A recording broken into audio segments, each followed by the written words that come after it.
और आज India complete cricket खेला। आप बाकी इनके सारे मैच देख लें, ऐसी पूरे टूर्नामेंट वो क्रिकेट नहीं खेला, नहीं खेले, राइट? वो अच्छी क्रिकेट खेले और जितना उनको क्रेडिट बनता है कम है। लेकिन आई थिंक मैंने प्रिडिक्ट अच्छी की थी टीम आपने कि अच्छी इंग्लैंड अब कैच तो मेरे हाथ में तो नहीं है ना कि कैच छोड़ दो। अब एक इनफॉर्म बैट्समैन का कैच छोड़ेंगे जब वो 15 पे खेल रहे हैं, उसने 35 बॉलों पे 90 कर दी है, तो फिर यही डिफरेंस पड़ता है ना। और आप देख ले, आप 7 रन से हारे हैं। तो इंग्लैंड की एक तो फील्डिंग, मुझे लगता है दोनों टीमों में, अगर मैं ओवरऑल बात करूं, दोनों टीमों में जो डिफरेंस था, बॉलिंग दोनों की गंदी हुई है अपार्ट फ्रॉम बुमराह। वो तो आपने कल कहा था। तो एक तो हैरी ब्रूक ने जो कैच छोड़ा इनफॉर्म बैट्समैन को, जो अक्षर पटेल ने पकड़ लिया। पकड़े 2 कैच, ब्रुक्स हैरी ने। ब्रूक और विल जैक जिस तरह खेल रहे थे, अगर वो कैच वहां पे ना होता, ये 1 ओवर पहले चेस होना था। ये मैं आपको बता रहा हूं। अगर क्या नाम है उसका यार, आर्चर वो आके एंड पे 3 छक्के मार सकता है, और जिस तरह विल जैक्स खेल रहा था आराम से जीते। लेकिन आई थिंक क्रेडिट जितना इंडिया को देना चाहिए वो कम है, क्योंकि वो कंप्लीट क्रिकेट। लेकिन राशिद भाई, इस बात पे कहूंगा, अगर ना मगर नहीं, बड़ी अच्छी बात किया आपने। मतलब ये कि मुझे तो मिसगाइड इन्होंने किया। आप इनकी उसमें चले गए। मिसगाइड, मैं तो इधर जा रहा था। हमें हैरी ब्रूक ने किया है, हैरी ब्रूक ने किया ना। बाबा का खिताब इनको मिला हुआ है। जी, अभी ना थ्रिलिंग मोमेंट्स का वक्त है, इसी कैचेस पे बात होगी। Thrilling moments, these are brought to you by house of Noorpur. आइए देखते हैं, एक ही दिखा सकते हैं लेकिन बहुत ही कमाल कैच पकड़ा अक्षर पटेल। राशिद भाई, what went wrong with England जब से सिर्फ 7 रन से हारे? संजू जिस तरह से बैटिंग की है ना, वो तो कंप्यूटर पे बैटिंग कर रहा था जैसे। स्लॉग स्पिनर हो, पेसर हो, उतने मोमेंटम इतना तेज कर दिया ना, जो आमिर ने बताया कैच छूटने के बाद। और जोफ्रा आर्चर ने दिल खोल के खाई है मार। बहुत पिटा है भाई। इस मैच में डिफरेंस जो होता है, बैटिंग का भी ठीक था, डेथ ओवर किसके अच्छे थे। अर्शदीप और बुमराह ने गेम को 17-18 बल्कि 16-17-18 ओवर लास्ट मैच में भी खींच के वापस लाए थे, वापस लेके आए। लेकिन संजू देखिए विकेट कीपिंग भी खामोशी से करके चला गया, पता भी नहीं चला। बात नहीं की। इतना जबरदस्त कंपोज प्लेयर, इतना काम, बैटिंग, पूरी बैटिंग का मोमेंटम जो बनाया, वो बनाया सेमीफाइनल और फाइनल का। मेरे ख्याल से मैन ऑफ द टूर्नामेंट भी वही होना चाहिए। संजू बिल्कुल, जिस तरह से उसने क्रिकेट खेली है, उसने सबको ही हैरान कर दिया। और क्रेडिट जाता है इंडियन जो मैनेजमेंट है कि उस पर कितना ट्रस्ट किया है, फ्लॉप होने के बाद भी ट्रस्ट किया, और उसने भी डिलीवर जिस तरह से। अच्छा, संजू सैमसन ने आज मैच प्रेजेंटेशन में कहा कि ये man of the match Bumrah deserve करते हैं। अच्छी बड़ी बात ऐसी विकेट पे। जनाब अहमद शहजाद, कल आपने इंडिया का नाम लिया था जब आपसे प्रेडिक्शंस ली गई, आपका क्या अंदाजा था जबकि इंग्लैंड अच्छा खेल रही? नहीं, दोनों की प्रेडिक्शंस अच्छी थी। बड़ा क्लोज मैच हुआ है, कोई भी जीत सकता था। इवेंचुअली थोड़ा सा ये होता है कि इसमें फेवरेटिज्म आ जाता है कि भारत का जो इंफ्रास्ट्रक्चर है वो इस तरह का है कि they are built for these sort of stages. उन्होंने उन आईपीएल से उनको बहुत फ़ायदा हुआ है। जिस तरह वो प्रेशर को अब्जॉर्ब करते हैं ना, जो इंडिविजुअल्स हैं, और क्रंच मोमेंट्स को जो अपनी तरफ लेके आते हैं, दैट इज़ फिनोमिनल। 200 पे खेल रहे थे, जोफ्रा आर्चर का ओवर था, उनको पता है कि विकेट अच्छी है, इंग्लैंड की बड़ी बैटिंग लाइन है, वो 250 तक जाना था, उन्होंने पूरा प्लान था। और उसके बाद जो सारी, तो संजू की भी बात कर दी, फिनोमिनल प्लेयर है, बहुत ज़बरदस्त क्रिकेट खेल रहा है, बड़े मैचेस के अंदर परफॉर्मेंस कर रहा है, बहुत अच्छे। लेकिन जो एंड वाले प्लेयर भी हैं, तिलक वर्मा की अगर आप बात करेंगे, तो जब जोफ्रा आर्चर का ओवर आया है, उसको पता था कि ये 2 फील्डर ऊपर हैं और ये यॉर्कर मारेगा विकेट के ऊपर। प्री मेडिटेट वो पीछे हुआ, अच्छी पोजीशन में रह के उसने यॉर्कर को फुल टॉस बना के उसमें छिक्का लिया। It was a very very good shot. फिर उसको पता था कि यहाँ से अब मैंने इसको छिक्का मार दिया है, आर्चर बड़ा बॉलर है, अब ये मुझे या स्लो करेगा या शॉर्ट करेगा। वो रेडी था, उस पोजीशन में था, उसने अगली बॉल पे फिर उठा के छिक्का। So these are the moment. वो एक ना, वो बहुत इंपॉर्टेंट मोमेंट था। अगर वो 250 पे फिनिश ना करते, देख ले 7 रन से हारे हैं। अगर थोड़ा सा हम होते तो शायद होता ही है कि यार 225 भी कर लिया, चलो बट ठीक है, बॉलिंग पे डाल देंगे। नहीं, उन्होंने एंड तक, उन्हें पता था कि हमने कुछ छोड़ना ही नहीं है, उनकी इतनी एबिलिटी है कि वो चेस कर सकते हैं। फिर आप ये देखें कि बुमराह का जो फैक्टर है, बहुत बड़ा फैक्टर है। उसने अंडर प्रेशर जो आज भी उसने अपने स्किल की एग्जीक्यूशन की है। 6 स्कोर देना सेकंड लास्ट ओवर के अंदर या थर्ड लास्ट ओवर के अंदर, मैच एक साइड 38 रह गया था।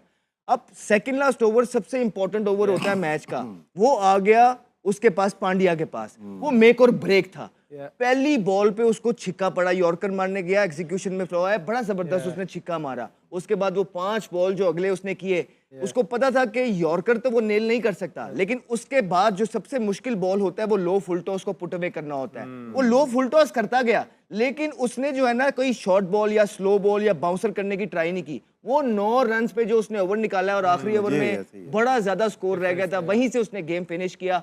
और दुबे का एक ओवर, क्योंकि हमने पहले भी कहा था कि उनका एक वीक लिंक है, दुबे को उन्होंने निकालना है, वो आज भी इतने स्कोर थे कि बच गया। ऑल इन ऑल मैंने आपको ये भी कल बोला था कि बड़ी टीमें जो होती हैं वो राइट मोमेंट पे पीक करती हैं and India is peeking on a very very right time. 19th over था ना, जैसे बात की, ये बहुत इंपॉर्टेंट था। यहाँ पे अगर 15 रन बन जाते तो 22-23 रन रह जाते, और वो हो जाना, वो हो जाने थे। रूबे करते हैं, अक्षर पटेल और करते। ब्रूक्स के आज 2 ब्लंडर्स हैं। हाँ। एक जो उसने कैच छोड़ा और एक आखिरी ओवर उसने जैक से करवा दिया। यप। हाँ, ये 2 ब्लंडर, पांड्या खेल रहे हैं और तुमने ऑफ स्पिनर को बॉलिंग करवा दिया है। ये 2 ब्लंडर हो गए। हालांकि उसका पड़ा हुआ था किसका, ओवरटन ओवरटन का एक ओवर पड़ा हुआ था, लेकिन वो ऑफ स्पिनर को ले आया पांड्या के सामने आखिरी ओवर में। उसमें 18-19 हुआ है, लेकिन फिर भी you have to kill it, nail it. Pandya ने जिस तरह उस ओवर का फायदा उठाया है, सिंगल भी रिजेक्ट किया, जब वो खड़ा हुआ था इट वाज शोइंग कि इज कॉन्फिडेंट। हालांकि परफॉर्मेंस नहीं आई हुई थी, लेकिन it's a calibre of a player. जब हम बात करते हैं ना इंडियन प्लेयर्स की, वो यही करते हैं कि वो डिफरेंट पेडिग्री है, अंडर प्रेशर क्रंच मोमेंट्स को किस तरह अपने पास खींचना है दिनों। इंग्लैंड ने बड़ा मुकाबला किया, बैथल ने जिस तरह से बैटिंग की, सिंगल हैंडेडली पूरा सबको लेके चला था हाथ में। अगर सैम करन थोड़ा सा साथ दे देता, थोड़ा सा, तो ये लेके भी जा सकते हैं। आउटस्टैंडिंग बैटिंग, बहुत कड़क सेमीफाइनल हुआ, जैसा बनता था। लास्ट टाइम के सेमीफाइनल की तरह नहीं हुआ, न्यूजीलैंड साउथ अफ्रीका वाले में वन साइडेड। ताबिश भाई, बेथल ये जो है, ये क्या टैलेंटेड प्लेयर है आमिर यार। इसकी काउंटी में परफॉर्मेंस यू नो, आप देखो तो सही कि वो किस कैलिबर का मिडिल ऑर्डर है, राइट। एंड तक इतने बड़े चेज में हमें ये नहीं पता था कि कौन सी टीम जीत रही है। वो तो पांड्या का जब ओवर उसने अच्छा निकाल दिया, सेकंड लाइस, तो हमें हो गया कि हाँ यार अब आखिरी ओवर में इतना स्कोर नहीं होगा। ये सिलेक्शन कमेटी का क्रेडिट जाता है उनका। विदाउट 100 फर्स्ट क्लास के इनको इंटरनेशनल क्रिकेट में लाए। अभी सिडनी में 100 किया इन्होंने, फिर आज भी 100 किया। कभी कभार होता है कि आपको फर्स्ट क्लास क्रिकेट को नहीं देखना होता अगर बहुत आउटस्टैंडिंग टैलेंट हो, लेकिन डिलीवर भी करे वो। आज उन्होंने डिलीवर किया, टेस्ट मैच में भी किया। आमिर भाई, आपकी सारी ये प्रेडिक्शन तो खराब हो गई, मगर अभिषेक शर्मा के बारे में जो आप कह पड़े हैं, आप खा गए जवान लड़का। नहीं, वो बेचारा आज भी खा गया। नहीं यार, देखिए, मैं सीरीज में और एक आईसीसी के इवेंट्स में ना जमीन आसमान का फर्क होता है। सीरीज में टीमें उस तरह शायद फोकस नहीं करती, वो कहती ठीक है इस सीरीज में हमने प्लेयर्स निकालने हैं, वो उस तरह का उनका फोकस होता है, वो उस तरह शायद प्लेयरों को मार्क नहीं करते।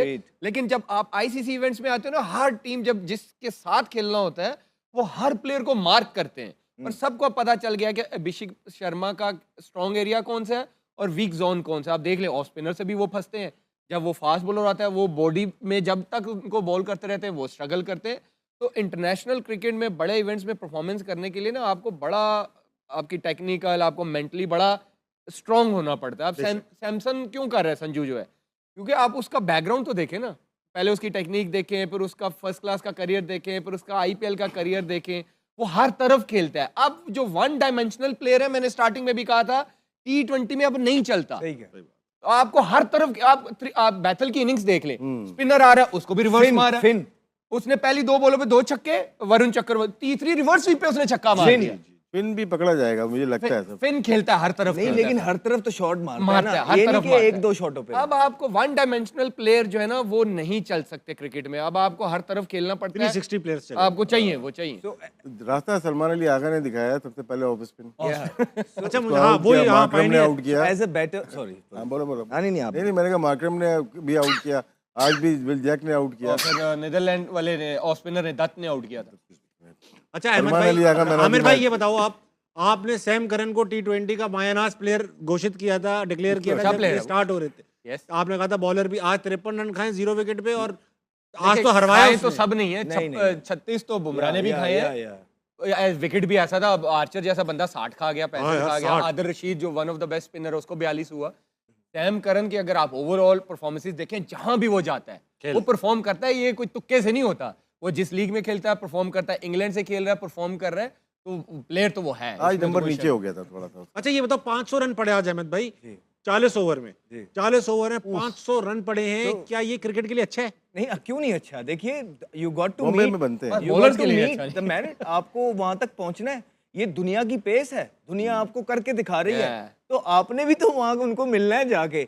इसी बात को तो रोना है। मैं क्या, राशिद भाई, अहमद ने अच्छी बात की थी कि हम 225 करते हैं, मैं समझा हम 125 करते, ये गलती से बोला। हाँ, यहाँ पे भी हम 125 कर लेते हैं। हम जब कहते हैं ना you got to be ruthless, तो जब वो 225 पे खेल रहे थे ना, तो 225 पे अगर हमने किया होता ना तो 225-30 पे फिनिश कर देते, लेकिन वो 250 पे लेके गए हैं वहां से। माइंडसेट देखें ना, माइंडसेट देखें कि कितना बड़ा मैच है, प्रेशर है, राइट।